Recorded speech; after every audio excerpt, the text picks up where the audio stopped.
मेरे उस पर आवेदन करेंगे तो मैं फ्री होम डिलीवरी हो जाएगी। तो भाई साहब भी उसका ऐसा हो जाता है, तो ऑनलाइन एक प्रोसेस हो गया। लेकिन हमें इंडस्ट्री के किस भाग से नुकसान अधिक हो रहा है, किस भाग से जो नुकसान कम हो रहा है, वो हमें समझने की आवश्यकता है। तो मैं यहाँ पे बात करना चाहूँगा ई कॉमर्स। अब चूँकि लॉ प्रोफेशन के लोग काफ़ी यहाँ बैठे हुए हैं, ई कॉमर्स में जितनी भी कंपनियाँ रजिस्टर्ड होती हैं वो किस में होती हैं, किस कैटेगरी में होती हैं? टेक्नोलॉजी में रजिस्टर्ड होती हैं।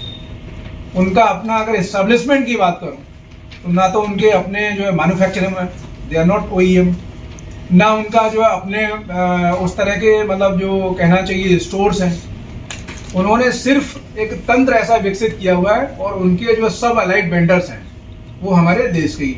अब वो उनको वही लॉजिस्टिक्स दे रहे हैं या कुछ मतलब जो है ई कॉमर्स में लॉजिस्टिक्स दे रहे हैं। तो हमारा जो संगठन का जो सुझाव है कि आप ई कॉमर्स की तुलना में उन अपने जो देश के जो वेंडर्स हैं, जो देश के जो विक्रेता हैं, चाहे वो बड़े ही हों या वो हमारे लोकली जो है मोहल्ले या आस पड़ोस के हों, उनकी तरफ शिफ्ट करें, क्योंकि उनका एस्टेब्लिशमेंट है।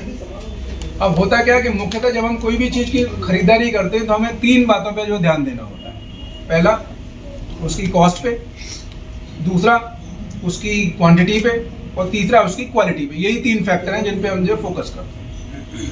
तो कॉस्ट पे तो लेके MRP अंकित है, तो MRP पे हमारा मूल भाव करने का अधिकार है कि भाई जो है इस पे ये मैक्सिमम है, इससे ऊपर सीमा आप जा नहीं सकते। और उसमें 2-3 के साथ हम मूल भाव कर सकते हैं, तो जो तुलनात्मक और उनके जो देता है तो हमें सबको उस पे के साथ निगोशिएट भी करना चाहिए। उसके बाद बात आती है कि क्वांटिटी की।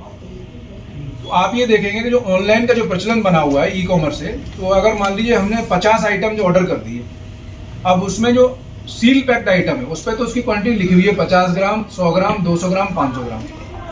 और जो सील पैक नहीं है, जो तौल के साथ आ रहे हैं, तो क्या हम में से कभी कोई इस बात का प्रयास करता है कि घर में उसको जो क्रॉस चेक करें कि भाई अगर 1 किलो हमने सामान मंगाया था, तौल के देखते हैं 1 किलो होगा क्या?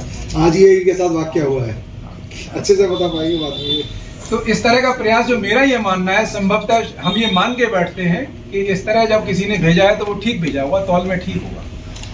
लेकिन पिछले दिनों में ये चीज़ें आ रही हैं कि वो जो है ना कहीं पे रेगुलरली कीमत में भी। अब इसमें और एक ऐड करना चाहूँगा कि एक पिछले दिनों में मामला आया कि वहाँ जो बिलिंग हो रही है उस ऑनलाइन जो ब्रांड की, नाम नहीं उसका जो मैं अभी लेना चाहूँगा, तो वो क्या है कि उसके बिलिंग में टोटल में ही जो 100 रुपये ऐड होके आ रहे हैं। अब वह जब एक व्यक्ति ने सजगता से बोले लाओ हम देखते हैं, मान लो 20 आइटम का ऑर्डर दिया, लाओ देखते हैं, तो देखा थे 100 रुपये जो ऐड। अब जब सॉफ्टवेयर को बिलिंग